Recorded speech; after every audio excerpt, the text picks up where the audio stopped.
na after say players no akọ perform your duty said their various national teams no weekend way club football back Europa ene nyame adoma echina yebenya abotra hwe matches ni bebree ma mensha ase mfem free Spain na mfem remo other countries no Real Sociedad etnefi against Real Madrid ye share season ase no Sociedad ni o man koso ye emfa ma omo bokuo no omo 3 games omabo so far well draw Valencia draw Espanyol and we lose Real Oviedo. So after 3 games Real Sociedad for entimi win a game omo expect to say after see etimi returning from international duties no betimi nye omo first win of the season I was a first win against Real Madrid enti game no ombe kwese omo de nibre na be wrem so ombe nye omo first win. Real Madrid on the other side enya good start so far yesha La Liga na se no 3 games are Real Madrid fabo no ometimi win ni nyina which I believe a good start at the Real Madrid team no and the Real Madrid fans and most especially Real Madrid that were considered just a goal enti ama Real Madrid for no enya gidie bi say how wo mesi asha ase no se omoto aso sen ya Real Madrid for betima ha adwen this season wa La Liga enti wo so omoto aso no mutimi ko win it that game we against a Real Sociedad ken se offer Sociedad team na the only key player Sociedad for beka so lose no branch friend say Zubimendi free Sociedad eko team friend say Arsenal so when Zubimendi free ho mo den lose key player bia Kubo eda so ho Oyazabal eda so ho enti omo key players na last season omo use no majority of them eda so ho so die enti na esi wo Sociedad team omo ntimi win games no so what take Sociedad 3 games omo abo so far e the Spanish Premier La Liga 3 games on Mabono, omu coach Sergio Francesco on sudden ni a standard formation and then osisa formation we adebeche no osisa formation we nemum or rotating formation no ne style of play no de ensisa enti sa what take Sociedad for 3 games on Maba ade a hu se omu bia ade pa ho ne say yenya ball circulation yen kra ball no yen pass around yen circulate ball no omu pesa de ne pa again omo ye omo build up omo person omo ye ntem in terms of football build up you were the patient build up and you will build up fast in the Sociedad setup omo build up no na fast then again omo attack here omo pe more bodies wo position ankasa ne penalty box nim enti Sociedad 3 games omo so far the Spanish La Liga no omo attack here Oyazabal ebewo box nim ubenya Kubo ebewo box nim Mendes Pablo Marin enti omo per lot of bodies inside opposition final third enti omo style of play ni de enye bad nemum omo ntimi wini and the major reason why Sociedad ntimi wini ni nyina na say omo nye clinical affront and omo ntimi make final decision no omo ntimi make good use of it enti omo ntimi do the final third no na Sociedad extra goals so betima she goals enya de ba kwa aha ma so far omo ntimi win game La Liga and omo ba be face Real Madrid team so far omo consider just a goal it means that Real Madrid defensively so what check omo 3 games omo bona omo improve defensively and the last time let me check mu say ade ba kwa about Alonso team Real Madrid ebu omo ntimi consider goals ne say omo lose ball na last season nanka we expect Real Madrid say we lose ball no obedro ni players ni nyina aba na chi na ma opponent ne time to progress the ball na wetimi ha Real Madrid adwen by this time around entisa Madrid lose ball na omo focus ye say e was yetimi yire oni yetimi je ball no enti so far among 20 clubs La Liga no o ka team ne SG conceded from pay Real Madrid team no SG conceded football mu kire say yesi akan expected goals was to atenam no what me limiting nyina on time concede chances and 20 clubs La Liga no team on concede chances say after 3 games Real Madrid SG expected conceded no 1.6 which I believe very good you bought 3 games La Liga Real Madrid for goalkeeper Courtois every game be and save and save per game 1.7 save per game Chelsea Courtois say bon kono so bebre as compared to last season you bobo 1 game na Courtois ye be 3 4 5 6 but say Courtois enye saves bebre because Real Madrid gradually omo 3 games no ometimi improve defensively any ade ba ko e be bo Real Madrid playing against Sociedad Madrid ko no ometimi ko defending very well abra omo concede chances bebree ombe limited Sociedad ebeba Real Madrid for no good opportunity to win this game and so what check omo setup na Dinhausen etimi settle very well. Alvaro Carrera say so about the left back so far so good. Abrante so perform very well. Defensively or very good, offensively or very good. Arnold Nabeka say onyan settle very well. As time goes on, Arnold betima settle. And we should be to set Chouameni as a defensive midfielder. We're picking a former or this are defensive cover neighbor Real Madrid alongside Fede Valverde. And Tiadia Bakwa many Real Madrid team no. How is so mun concede chances are or mu defend it and say so mu to make ball no. How mu possess no etimi improve and room pempens one alone so open it but may improve in terms of how mu to pass it, how mu to hold on to the ball or mu possession or mu build up or make to improve and or mu 3 games so mabono. Madrid actually 2 goals from open play. 2 goals from air counter attack and a set piece so masashi go. And the Real Madrid team na kwa bobu after 3 games for La Liga no every star be an omitimi de shegu. So playing against Sociedad wa we no enkoye easy Madrid. Mbappe picking a former we expect Mbappe say opportunity bo betime utilize sa opportunity no. E game ba kwa based on Real Madrid form, based on our records against A Sociedad, based on A Sociedad was also a recent performance no. Obeka say Real Madrid for ahead of Sociedad. In a worst case in Pokrano, Nyoma Nkoye and Fama Real Madrid krana, me expect say Madrid and lose game a win or draw for Real Madrid team no, based on 2 teams in the current performance. Barcelona airbo against Valencia. Ewo, you are in Cruyff Stadium. A 6,000 capacity. And a Barcelona besi akan against Valencia. And Barcelona Asia can you expect to say capacity ni beye kesiye. Pitch na nkasa beye kesiye. And we are pretty sure say enfa ho say Barcelona and Valencia kwa kwesi akan ewo you in Cruyff Stadium. Capacity ni ketwa. Stadium ni shedan so no affect 2 teams ne performance. By disadvantage kakra Barcelona ba affect you money say financially ba affect you because anka ade say omu si akan and ye more opportunity say company no betima kwa kusi akanya onim say score betima generate from tickets no ebe wasoro as compared to AU and Cruyff Arena just 6,000.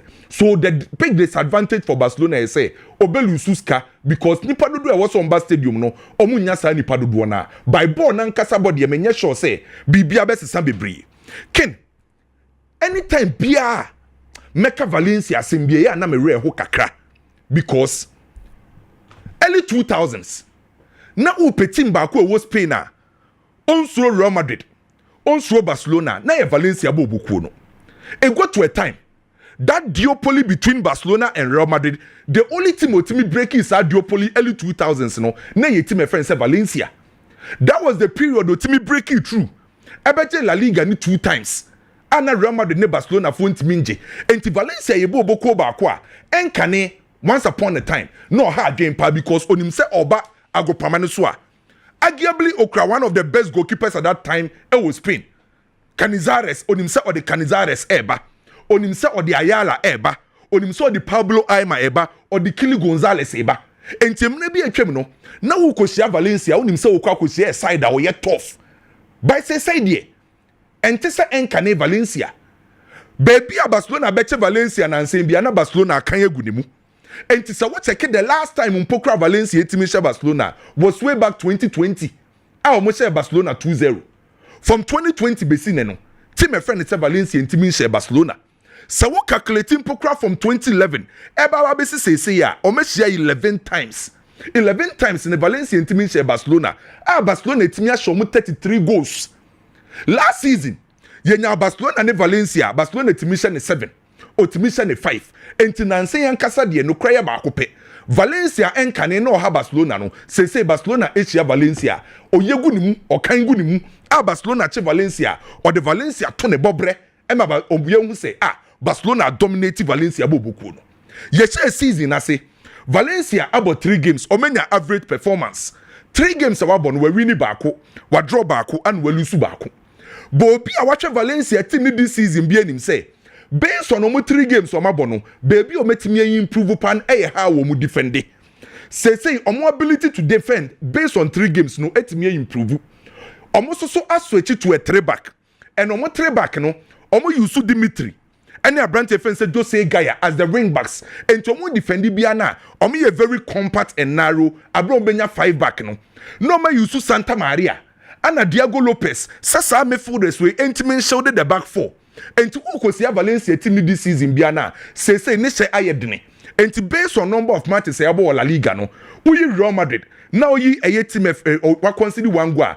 Teams who consider goals no, Valencia ka wa consider just 2 goals. So it means say the ability to defend it may improve when they compare last season. The first 3 games are. By problem of Valencia be facing ye say omu kosia team sa team need to expand the opponent Valencia struggle. Because how omu see defending no, omu ye narrow, omu ye compact, and te ya no omu ye closely packed together. Omu bu omu ho ano se omu be protect central zones no. And it's a team a friend say Barcelona kosia Valencia. Advantage of Barcelona benya ni say Barcelona benya players so betima expand team a friend say Valencia. And na Valencia for ain't mean no. And Barcelona ebenya Rafinha, obenya Lamine Yamal on the wide area. Sa 2 players we know. Sanke ya de se Baudi ebebo bia unim se Barcelona attack here. Baudi best edge forward. Na allow Rafinha so be move inside. By Baudi enya available. Gerard Martin ebebo the left back. And Gerard Martin ne quality se oko nenim no onte se Baudi. So you most likely say 2 players on be expand Valencia team no. Lamine Yamal on the right side, then Rafinha on the left side. Sa 2 players we know omu creators. From last season, ABC this season. Oka 2 wingers omenya big chances for La Liga mpana. Branch fence Lamine Yamal and Rafinha. From last season basically. Omo big chances oma creative La Liga baako 58. There is no single wingers omo La Liga. Omo creating better chances, big chances. Esen Rafinha and Lamine Yamal. And omo say dynamic in a sense say omo expand the opponents, omo create, omo share. And tiama sa 2 players no, ukoshioma, omo ability to expand, create and score no was through. Any idea Barcelona be you should beat team a friend say Valencia bobo no. Say yen control game, Barcelona befa. Yen attack game no, Barcelona befa. Yen pini opponents, Barcelona befa. Yen direct game no, yen entertaining supporters. Ni nyina Barcelona befa sadie ni nyina. But dia Valencia for be take advantage say. Recently o check Barcelona matches high line no opponents ni use high line no. And unim say Valencia 4 goals or match La Liga. Emu 2 counter. Se uko La Liga team and ne counter attack hupa no Valencia eka hubi. Omo deal with crosses and long balls and omo wait no. And 2 players ombe jina nim ho. Edema Valencia Danjuma and Diego Lopez. Omo ye players omo timing omo runnings and omo ye quick. So the only thing about Barcelona obeka sombe concede no ebe ye omo high line. But you know what take Barcelona performance, individual quality, records, BBA say a game back wa upedi obe winia Mexico Barcelona bobuko no most especially say after some Mokobo 1-1 draw against Vallecano and Yomanku Yama Barcelona no Barca person make amends no making sure some supporters no anybody into a game back wa meko a win for Barcelona team obe win no most likely Barcelona uko Premier League Arsenal nefi against Nottingham Forest. Expectation this season for Arsenal was through. Obi expect Arteta ni Arsenal say I was on multi Premier League in which a laudable because so what check amount of media room into transfer if it is Arteta take over. Any omu position omenya second now. Oh expect say Arsenal bet me win trophy no. So a lot of expectation this season from Arsenal. Name Arsenal 3 games from aboni nyina ne kin. Ne first game against Manchester United. Arsenal and dominating game no bo wini ye. Ne second game was against Leeds. Arsenal dominating game no o wini ye. Ne third game was against Liverpool. Arsenal ntimi and dominating game no. Arsenal lose sa game no. And 3 games are Arsenal bo Premier League no. Emu mienu against big clubs when ntimi and dominating. But against Leeds no dominating ye. E twan for ni dia kire say Arsenal share teams are relatively Arsenal was through bibia saying na Arsenal team dominating no. And so what check Nottingham Forest Obi expect say Arsenal be dominating Nottingham Forest. No wa she be bree. Na mum nyoma asesa kakra wo Nottingham Forest. Sanke ya de say Arsenal share Nottingham Forest Nuno Espirito Santo na coach Nottingham Forest dia. Who expect say Arsenal na be dominating game ni nyina. Because Obi o share Nottingham Forest under Nuno Espirito Santo no. Okosia can be most especially against the big guys or city deep. Now I use to counter because on him say our players are odo imu home beti marani. by say Nuno Espirito Santo ni ho Nottingham Forest for akofa Postecoglou edinaba and obi onim Postecoglou bi anim say oye idealistic coach medikin akyerɛkyerɛm sake of omo ntene oma biase no a little bit of education coaches say wo wiase nyina no ye group omo into 3 types ye wo omo ye idealistic coaches ye wo omo ye pragmatic and ye wo omo ye modernist in the shape of Postecoglou kofa Postecoglou besiwa ono ne ye idealistic coach obi oye idealistic coach coach a enfa ho ni team obe coach no or the philosophy ne style beko enfa ho ni players ekura no opesa ne style no mutimi bo ana sa idealistic coaches no omo believe in attacking football and it's a watch a list of idealistic coaches ubenya Bielsa ubenya Pep Guardiola the same applies to Postecoglou or your idealistic coach and the end run the press conference no or come and react na ti ase say Nottingham Forest now about be no or be attacking football obe bie game mu or tries obe goals no ama supporters enyaje enti or define say ono no or idealistic coach enti ye game back a enkoye te say Nuno Espirito Santo ba ko tenetri ama Arsenal na dominate game no ye benya Nottingham Forest so a obe bie game nim obe try say obe open up obe deal with short passes positional rotation obe bone high line no olusu ball na no wa press it enti say ukwa kosia Postecoglou Nottingham Forest a onim say the right back and then the left back Ola Aina Abrante Fense Williams ombe inverte na etimiama Elliot Anderson ana Sangari etimia move forward na Odoi ahodi weight no e de ama Nottingham Forest bobuku no so ye behu Nottingham Forest are facing Arsenal obebiem by sabo ni bi susu na Arsenal epe Arsenal ko hia team obiem si nyina ye mbo Arsenal timi boni ye because Arsenal so of materials are from the defense omo ball playing ability was through midfield Declan Rice Zubimendi omo technical ability was through the wide area ebereche eze Madueke ombetima ko direct etimia create chances now open no and say opportunity ni beto a ubenya Joe Carres obetimi de ball ne dia tum so ye be witness game a ebe ye open game end to end attacking game and may expect more than 2 games e wo game we because e 2 teams a ombe biem attack and say upe team ba ko a e most likely so be win here multiple Arsenal onim say 4 times a Arteta and Postecoglou ehie bia no Postecoglou ntimi sha Arteta da o mechia 4 times emu miensa Arteta wini and emu ba kwa draw enti say o check permutations and metrics ni nyina na bibi favor team friend say Arsenal say team obe win no multiple Arsenal boboku no Brentford airball against Chelsea Brentford after losing omu coach Thomas Frank to Spurs omu lose omu 3 key players Nordgaard Visa and Mbeumo na it was expected say ye season na sia Brentford best struggle kakra those say oma ye signings there but it take some time and say no metimi agele enti say what take omo first 3 games our Premier League na clearly who say Brentford air struggle that's the reason why we win just a game and we lose 2 and Brentford for 3 games o match ni nyina no omo problems omo facing here say 1 Brentford intimi keep possession sebo ekroma say no lose possession and omo kwa face a Chelsea side in terms of air passes per defensive action Chelsea etimi improve and passes per defensive action no actually teams are olusuba quickly otimi press o edge and it's Brentford for intimi hold possession na Chelsea passes per defensive action etimi improve then Chelsea betima control game no against Brentford we are talking about a Brentford side Osegwa ontimi protecting the lead and me no mienu nim say so far uko Premier League teams omutimi create goals no Chelsea eka ho bi and it's a Brentford create mi Segwa Chelsea were ability to come back because Brentford intimi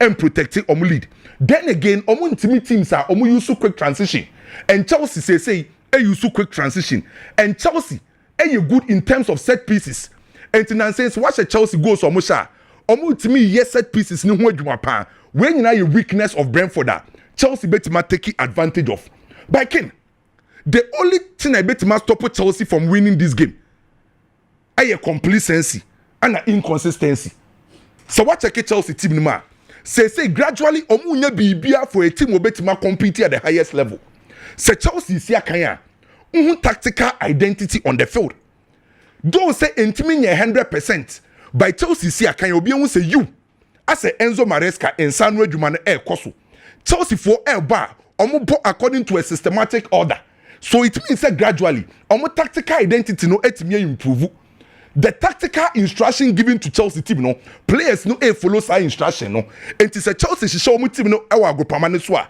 back four no say attacking in the attacking phase na Reece James ne be gina the right back a unim say Reece James instruction here say ya attack pe move back inside Beka Caicedo ho Enzo Fernandez obeko wanim obedane a boss crusher obi enhu baby abefri aba no akwa kodu penalty box nim now the ball na to atenem no wetimi ahye go obi ti say Cole Palmer with duty I was all ye say Jamal free row as a number 10 moving into every and different channels and zones odi na was otimi operate wo baby a say Estiva will never bought the right wing wa odi na say obeye direct wetimi move inside and Pedro Neto obe expand it enti Chelsea tactical identity no etimi improve confidence ekosoro individual brilliance ewo ho so ade ebetimi ama Chelsea say omuntimi win game no eye complacency and inconsistency say Chelsea keep the same energy mentality level of seriousness determination on back of Brentford akonye good results me jetumu say the last 3 games Chelsea akọ Brentford ontimi win ye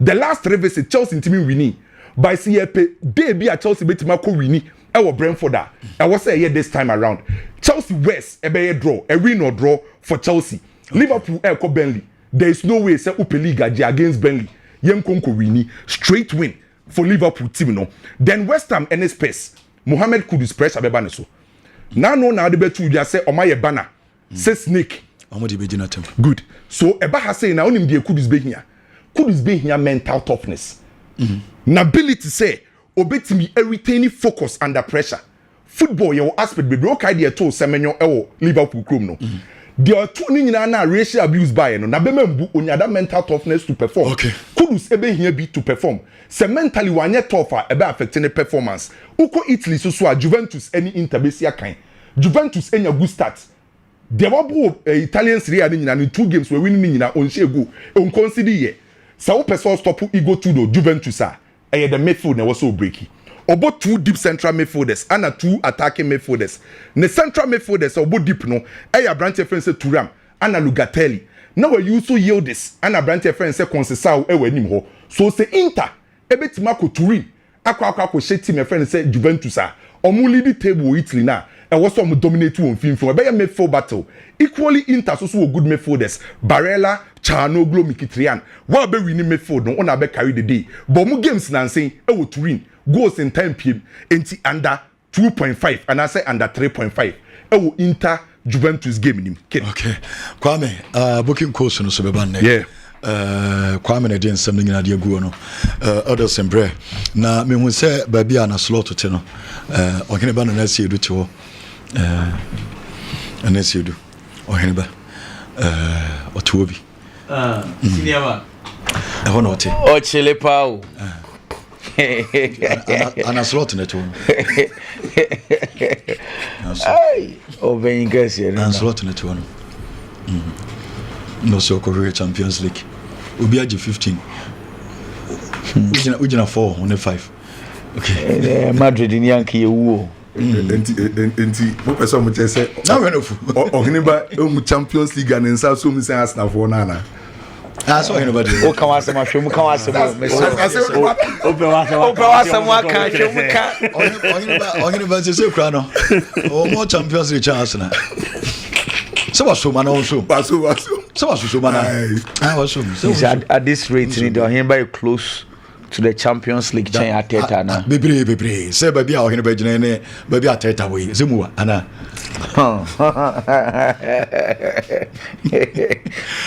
okay you chatting ohene ba UK okay I want to me multimedia ohene ba na siedo morning show host you friend so na you nen koma kakra Camera say nyamisha na meka games ne ho asam na I am keenly monitoring Mikhail Mudryk situation no na ayenkomo a mepese wo ye Ghana ni a wo ma wasom ben ha wo ye Ghana Football Association a wo ma wasom ben ha because a gray area empempi you know yankohompo but a serious pa because you can imagine say Yanfa na say Ghana is star player Mohamed Kudus.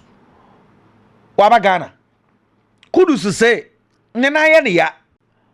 Na Ghana Black Stars medical team no ama ne dranom oma ne dronom ya no hoto no de ball de ma Ghana ye ni age Kudus call back to Tottenham ye say on be check no Johnson randomly obe check no Johnson ye say omo doping substance ewum doping substance na kwhwe mu a ye say hey aye bone inti ya ban Kudus for 1 year.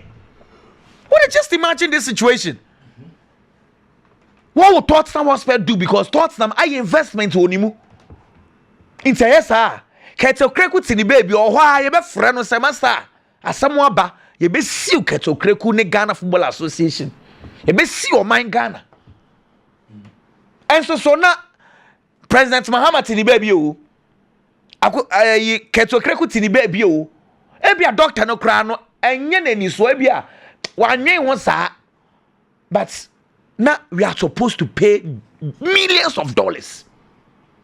Inti no yanko yan nyema bi wo ha asam si a asam ni to obi a na yesua nyema de efrim ken Mouhailo Mudryk situation no be ekeka ko 1 year nie Chelsea supporters wo ha ye bisa Mudryk wo hin the last update e buy was that empenyimfo no say doping substance no onsnan chain appeal aba say yenyan share the second test no nti ye twen but it looks like nkofo ya age atum say band de ebia na aba nti last week and a Shakhtar Donetsk for no say omo no mo ton player ne de ma Chelsea omo ati 70 million euros e de atu ho name aka 30 bia na ye add-ons.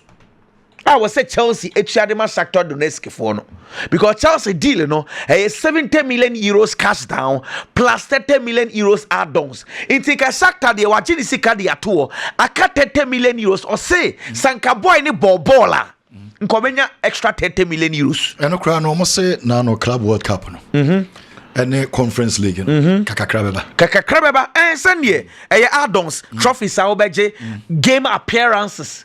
Inti boy na emmo ball no omo Shakhtar Donetsk for no sika na ebehwere omo into already omo de omo prepare omo dia omo koji sika de free UK Football Association for because according to them no allegedly omo enema Mouhailo Mudryk edroma no no ye ema the situation ni nyina ba so omo de eto and no sorry Chelsea for so prepare another document at the akoko seal say almost so kwa seal Ukraine for no now Chelsea for there you need to understand them Theo Chelsea has spent 70 million euros on a player cash master eniagro o my Ghana oh ha yes ye kwaje bosia 50 million euros ye set me guye master ye set me guye ti say eh sika no so sometimes football your ball figures now because say agudie master sika kesio 70 million euros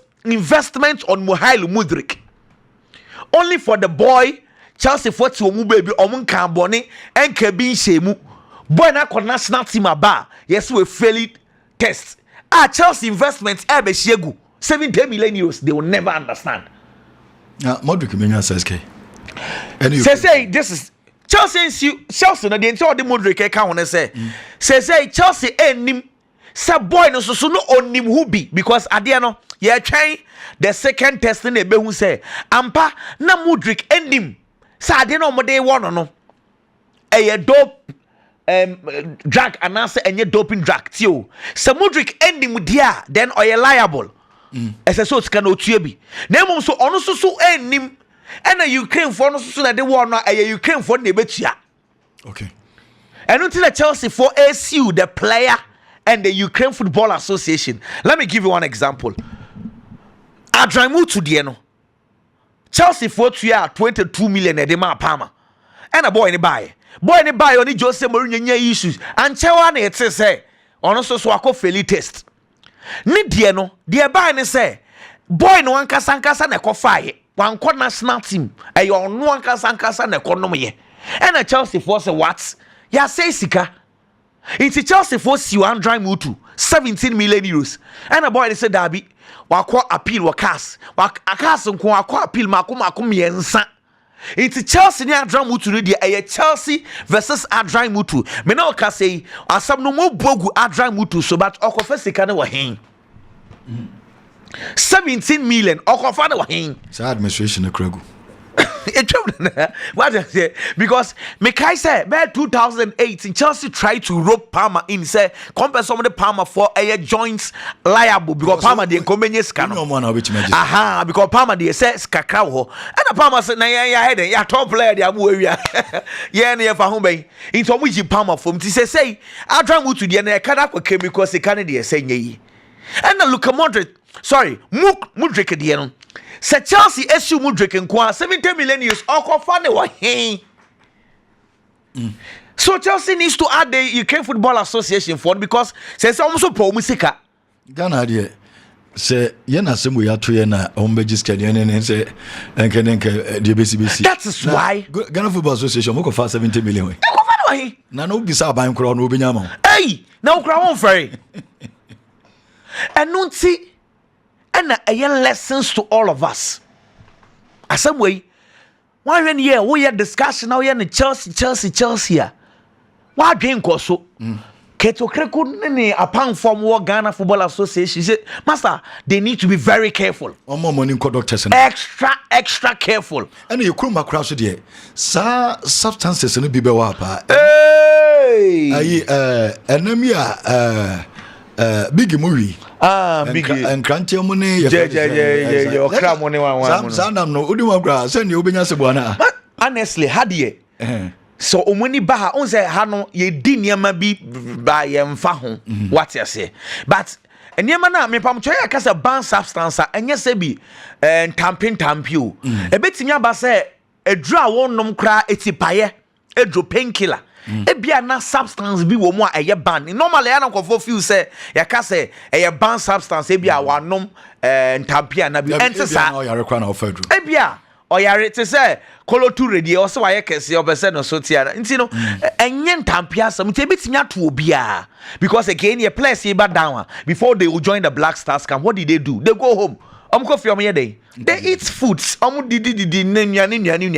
Ebia na you might be affected. Sebi sasam no ekwesi wo national team ebia na asam no ensi wo campo tio. Ebia mama use Kudus in example. Kudus wa ba bedru Ghana. Wa kwa Nima, wa kwa akodidi.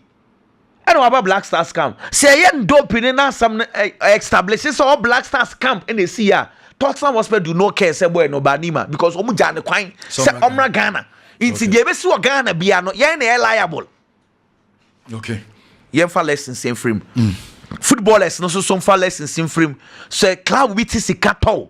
Now we ni dear won't fall within a rough because club be see football figures and annual exactly 55 million, 60 million, 70 million. She can annual shit. Annual shit. Into some fans about season back you know. Now we talk club and a club and fan. No, about January about half back on our bobo. On also cry and the born papa being a bed and fan. And see almost Joe Musica. Honestly, some way be there. You're careful, pa. Me dear, kakra me catch up. What they imagine say, Ishak, she's Chelsea, Liverpool for spend with Ishak. Oh, no, but that's sorry. Yes, of course, reading and saying, hey, Mudrik, no Chelsea are aware of. Ebeko 4 years, and yeah, 1 year and 2 years. Someone, Ebeko 4 years because you said you know fire now, they're not wedding. Cow stem, somebody treaty knee.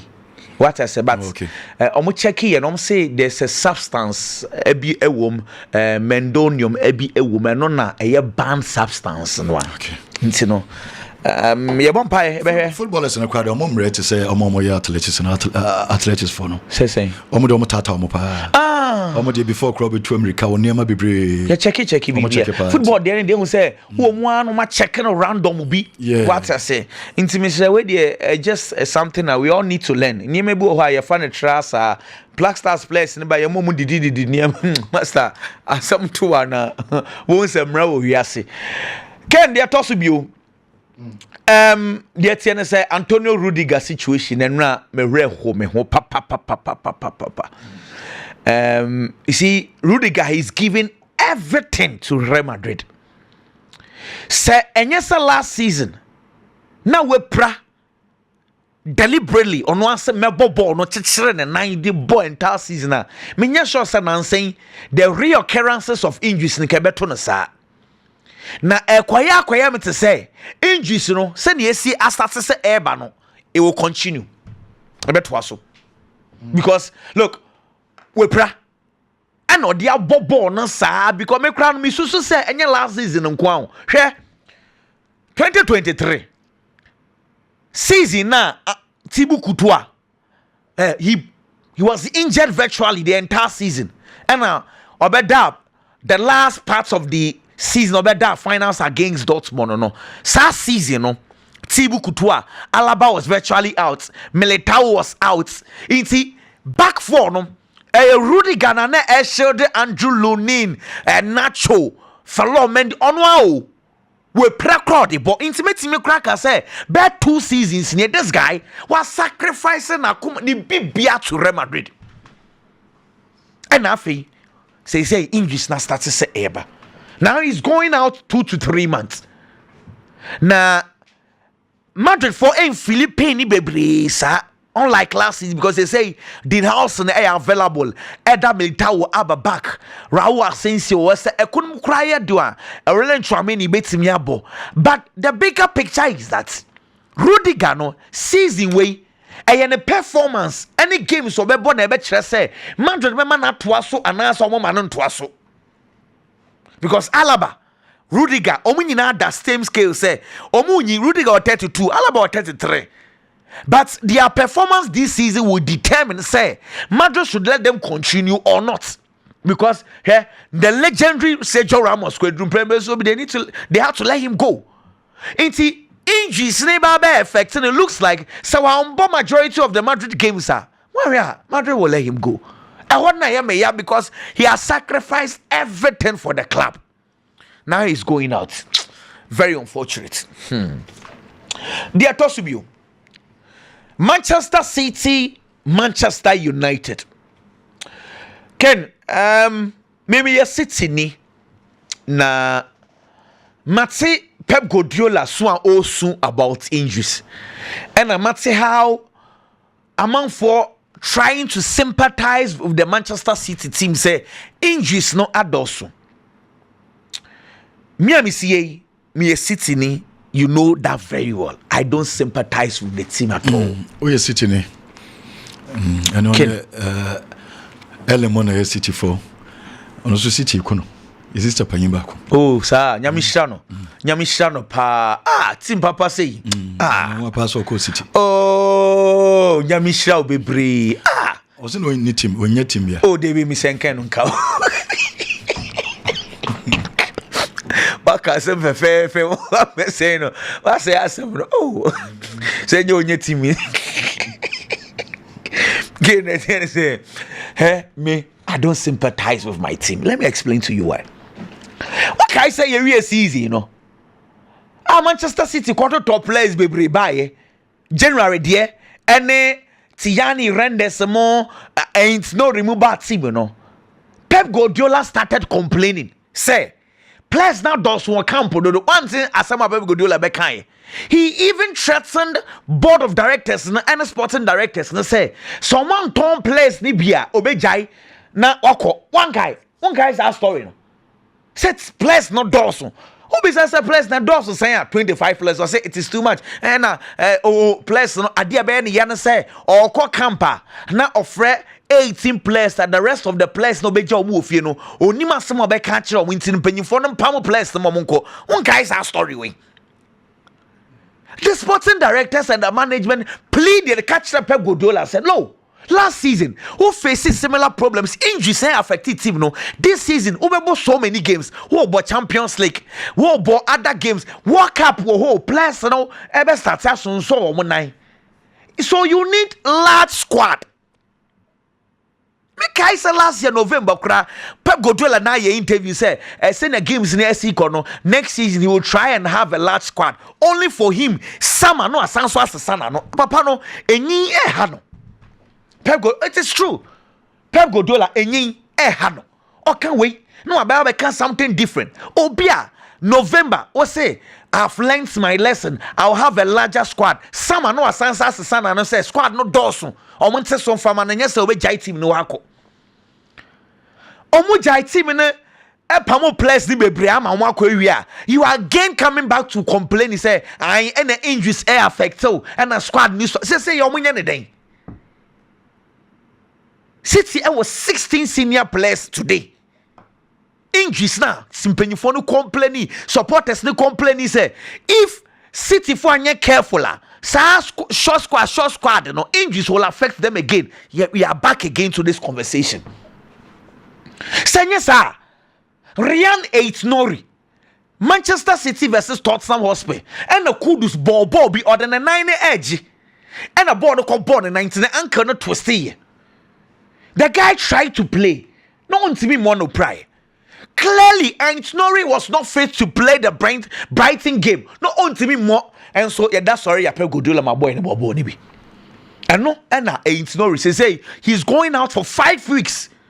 Why? Because if he had options, Inka Obama before Frabo, only options. It's the injuries, you know. Me say I don't sympathize even for a bit for this man. Maybe a disciple of him, but asabna ekokwa eyekoko eyefita. The problem City are facing 99% Pep Guardiola. Well, Ken, the woman say City elusu tu atwaso. Obebo Man U, obo wi abo Napoli. Obo Napoli wi abo Arsenal. One game said the City in him. Look, City would have to find ways to get results. Man U team no nanzeng omunya positive results against Manchester City. We community shield na and no cry am person dey be come games analysis ho. But last season for instance, yes omo won last minute on badani game ni 2-1. And they come goalless draw ho. In the recent game City air struggle against Manchester United. Though a game is a City ball no e pass ball no, but City need energy to continue the game. Sir, and one day na the ball game omuni. Now, Man U for no, the only game omo drop the normal game Fulham, Brentford. But some more ball through Manchester City energy ni eba from. Me are very particular to know the kind of lineup coach ni bebo. You know why? Say Cunha situation no. 50-50 obebo na because and now also when now so when say na akotwam wo camp wo baako so mo dey dada you no dey confirm say me njirindi onje coach ni say Cunha emmo ball ni bia because Cunha in way mo die honestly the kind of level of the Manchester United accord this season are way higher than last season. Say Cunha emmo ball ni bia I think the coach in the best role say Obama Benjamin Sheshko start the game no. Because all the probables are we are hearing in no Sheshko on the bench. Why? We hear minutes kakra. Hey, and now no Slovenia, Switzerland, Slovenia, Sweden. 90 minutes. Akrana Bobo national team. If you cannot trust someone you've paid some huge sums of money, millions of money to play this game. Now, okay, in any case, Sekunya wa omobo ni bi ana ntesa. Now, Adena says Sekunya niwa, why won't you want to play him? Almost so pray. Na national team no boy and no team in France games in Susa. San Marino mone Slovenia mo the essential in So, one more video I am assuming is the front three no. Zeski Beboa behind him ebe Mbuimo and Ebia. Bruno Fernandes, hopefully. Then Kobe Manu will partner Casemiro in midfield. Okay. Now, why this is important? Say City, who say Ruben Diaz and John Stones, nobody has someone to City. Because these guys, Obobo, Miensa, Edu which here, on by a mistake, me, Titi Ruben Diaz. Sekuzanov, ebe fully fit, me who was started training. Sepe Benyan Mujidie, though. Onye fully face obebo boni bidia City be stable kakra with you. But it is a game I don't trust because of time, honestly. Preferably a draw. Let me move on to the other games fast. Ken, the attendant said Chelsea ne Brentford game no. Unim say and now on a Chelsea for Kofa Brentford for set pieces coach. No more friend Bernardo Cueva. Honestly say Chelsea share connects and free kicks CBI on one. Unim so no call Chelsea no. Obia Brentford for Kofa no so on replacing Keith Andrews. Keith Andrews see on a naya Thomas Frank ne set pieces coach. To also so specialities set pieces. Thomas Frank ko ye no. And I'm for coach from random say Derby. Keith na or yes set pieces coach in Beye.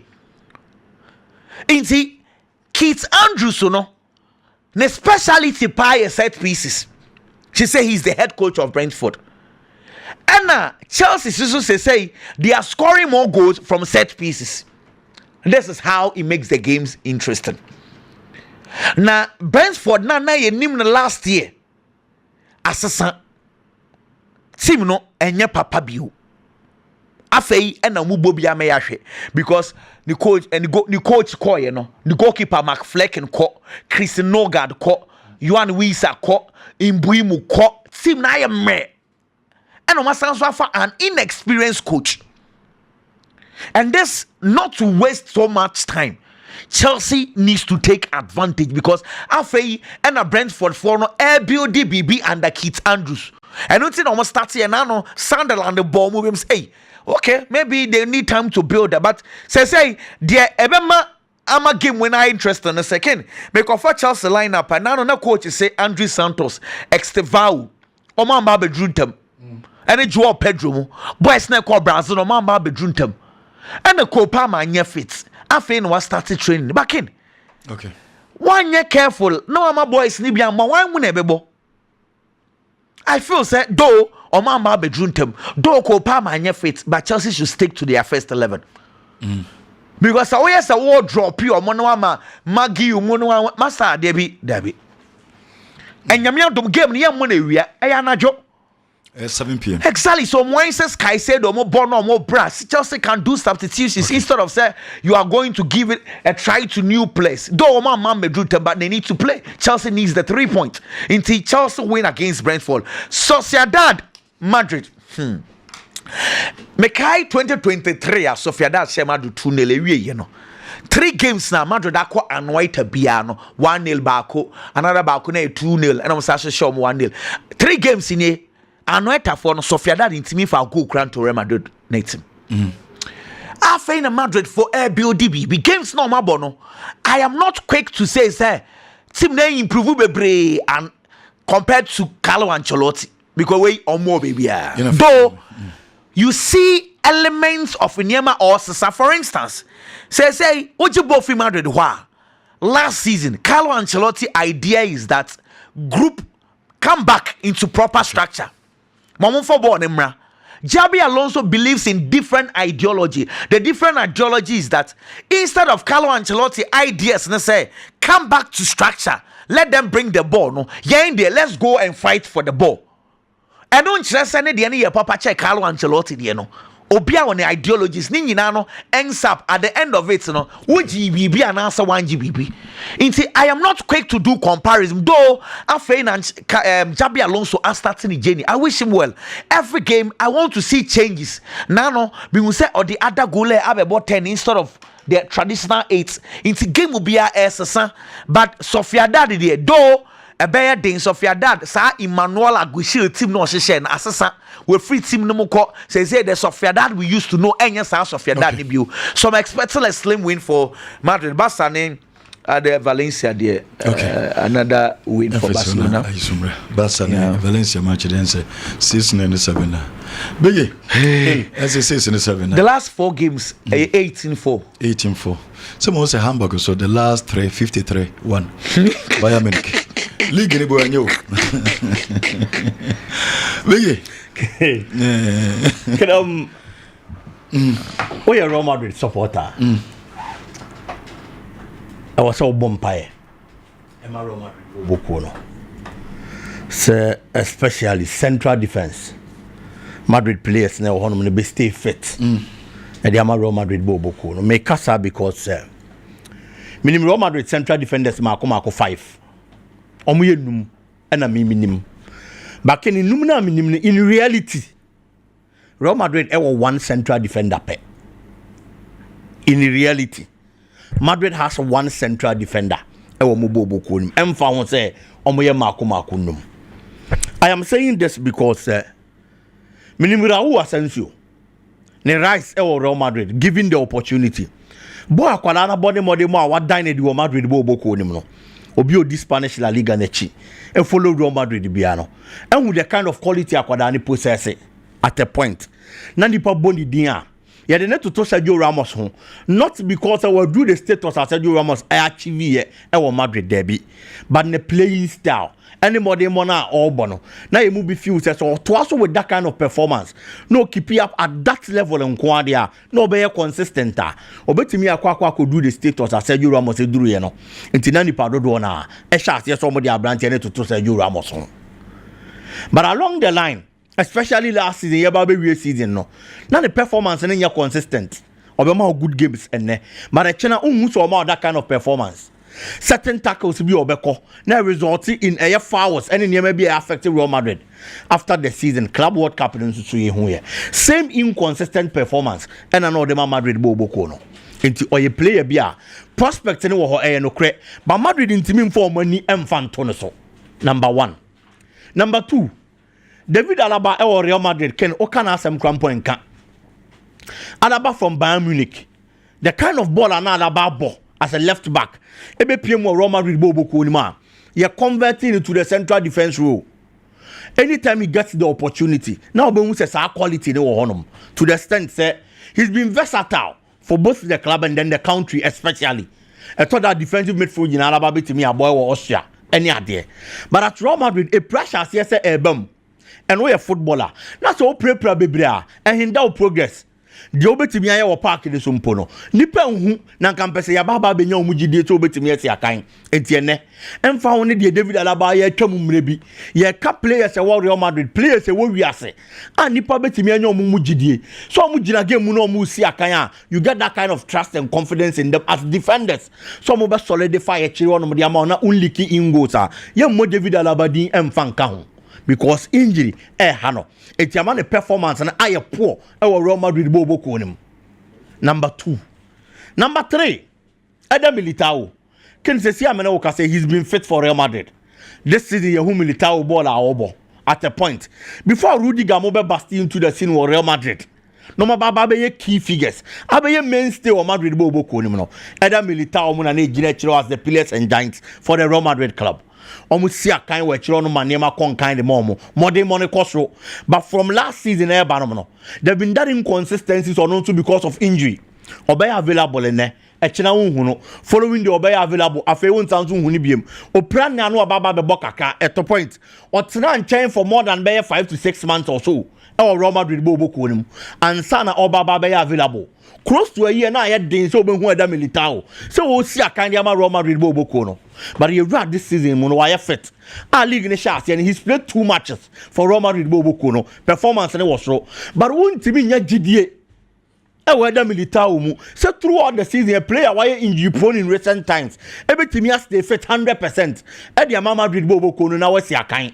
Eddie Real Madrid. Until you can only pray for this player so be stay fit and why you're consistent. Or you're consistent there he has the quality.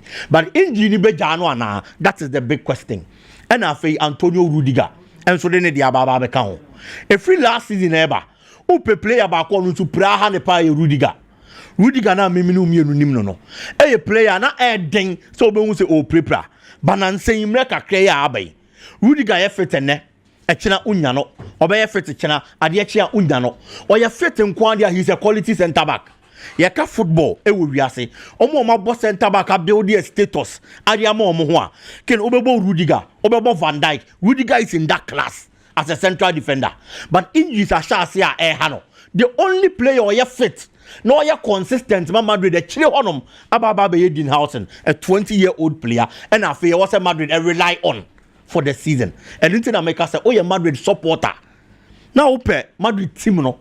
Upe coach Xabi Alonso asema bompa for Real Madrid. Say injury to be ansan konkobem because yes I be affected the Real Madrid team no matter the kind of quality you have in your squad.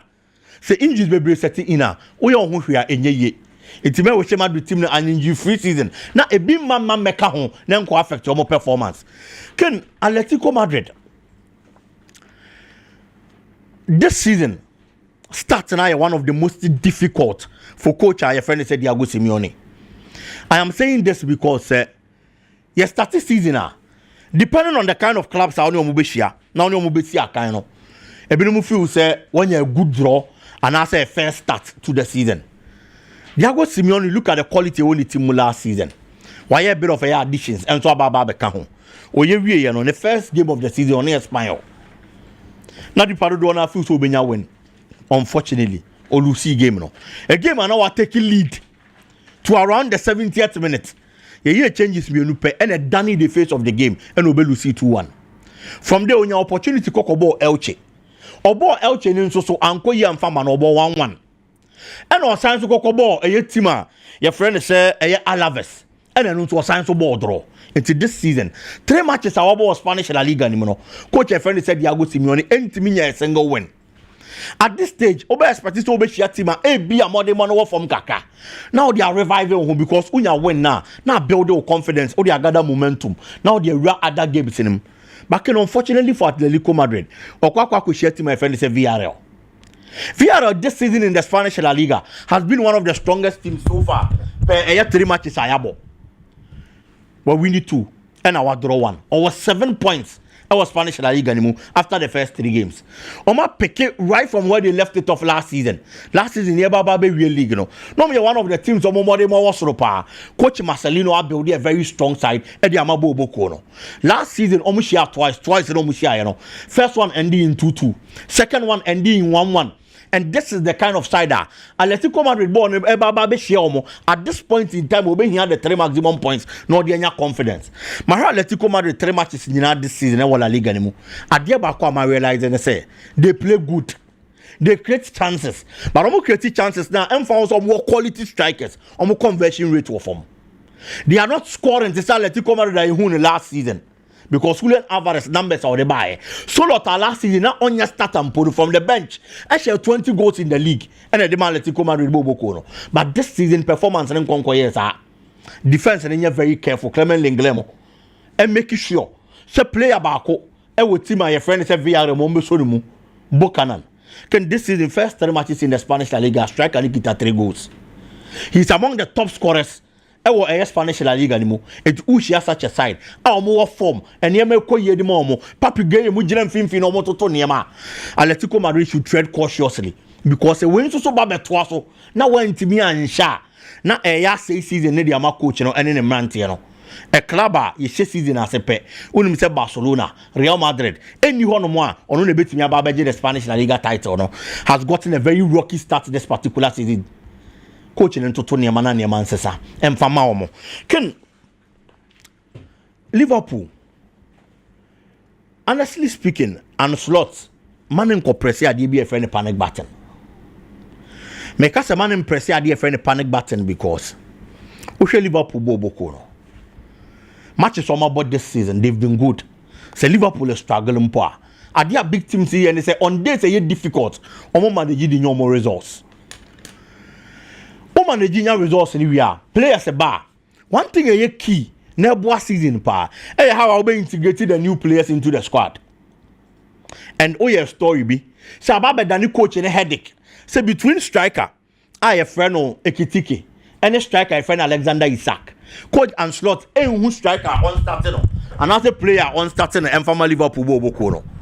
Ken, my coach in whom you know on starting Ekitike. Make away because Uye Ketike di nisi wonum. Now ye Alexander Isak di nisi wonum between these 2 strikers. Ope the anymore no ye good striker. No doubt about it. Isak on any day.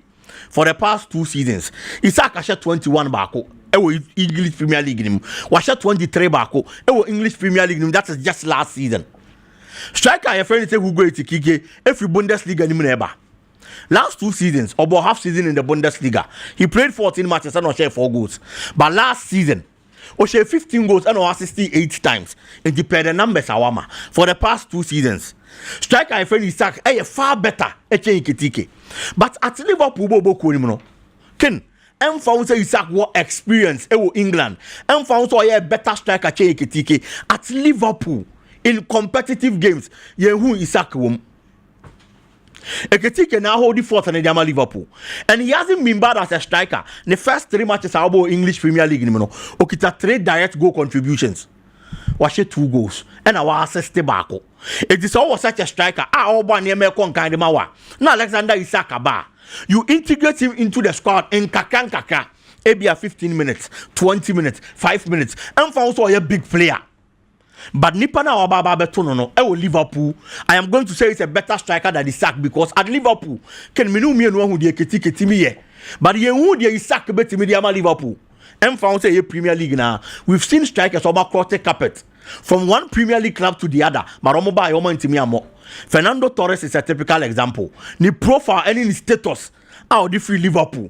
And you joining a Chelsea Bobo Kono. A £50 million record fee. Chelsea the Kofano from Liverpool Bayern. Ni status now a way bigger. A Chelsea striker friend is Alexander Isak there. But you know coach Chelsea went to me and Bo. They the same league. It's the coach in careful. No one can press a panic button. And besides, Liverpool game no more Kwakobono. Only one in Ekobo. And you're Bentley and Liverpool Kwakobono. And your side a bit to me Liverpool competition. It's a man in confusion behind family sitting. Bentley for Nadi. Ken, that's a Bentley. Almost 2 goals to send Old Trafford. I know more. I know more. I'm gonna do but on Manchester United they late go penalty. On Manchester the boy, and then Liverpool. Sir. Aye. Okay. Manchester team going to me to Liverpool there now.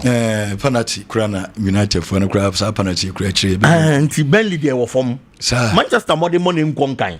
Okay. Bentley there were from. It's man in compressive panic button. The chinchilla media SMS equal started there be now for confusion about team name. Okay. You have a stabilized team. And Kakan now the Isaki rem a famana. It will Liverpool now if was starting every game and only understandable. Now the Manchester derby. I feel say Manchester United. I will say you see game we at the sorry. Yes. Make us say the sorry because Coach Efeni say Ruben Amorim has had a better show over Pep Guardiola time bi omo be shebia. Oya de chen Pep. Onya de chen Pep. But omo mienu hia ya Pep ntimi no.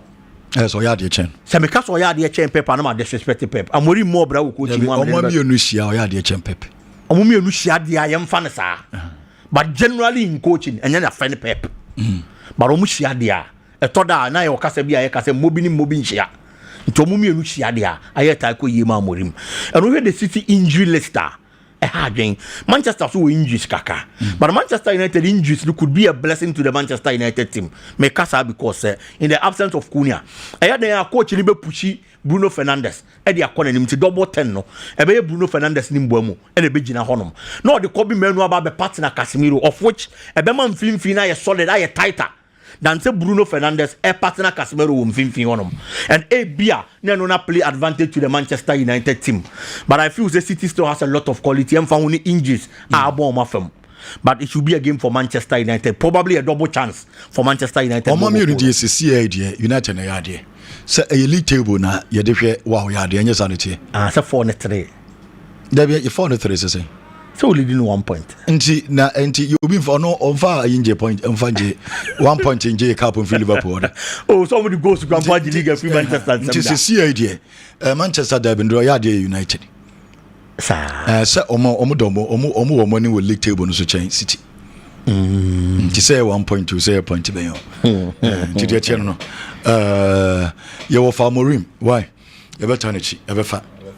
Yem fa nsuo na me United afa. Amorim na me wona afa me nya United afa. Pese ne masesama. Okay. Enya so omudi na tem dodo. Net o kwatia Pep. Seme Onana wonse na me dinachi. Magua me techi. Wonse ene one na oniwa na nkabo we wa mobia. Nka wonse United for Kamusu. Wa Harry Magua. Magua Dino. Toda ruka le kwa dubu ko peguso. O the game no say yemfa say United koda from 2-1. The last 10 minutes on manage Debbie obejina number 9 one na team ni nyina ni dano so enye sa yani pa we yina tem nipa we yina tem o manage bi mu ana hwe eno so besa o manage bi mu eno so that Chelsea United team ne wo form enye form ne wo because you're a top player kin se bu ye den na wo kwa rely on a central defender so no na nko animu ngongo che go to Fabawa last season Madrid Mbappe sika mo de kofa no by na Vinicius kano emu yɛ den na Antonio Rudiger ndia ba sa Mbappe wasan won there be Mbappe inside but Mbappe the last season Madrid season there be maybe say na enye nyina he was the standout player anya standout player you will games ni bi wona say omo show mo a na omo frechire okwa ni mu hobi eno no eje say omo mu je ni mo na sa on sign but said last season Madrid team na ngane papa bia nti sanity why nti sa pepepe monje ntum sa nti magwano no honestly me so no Cristiano Ronaldo kran e ba do ba be ni mo only a fan akopego en fan ho ni player on ni mo because okobia so say the tika oh yes on the first road there be pema to first road there me da say yem fancy o me ba me booking course no me di won kobo ne mum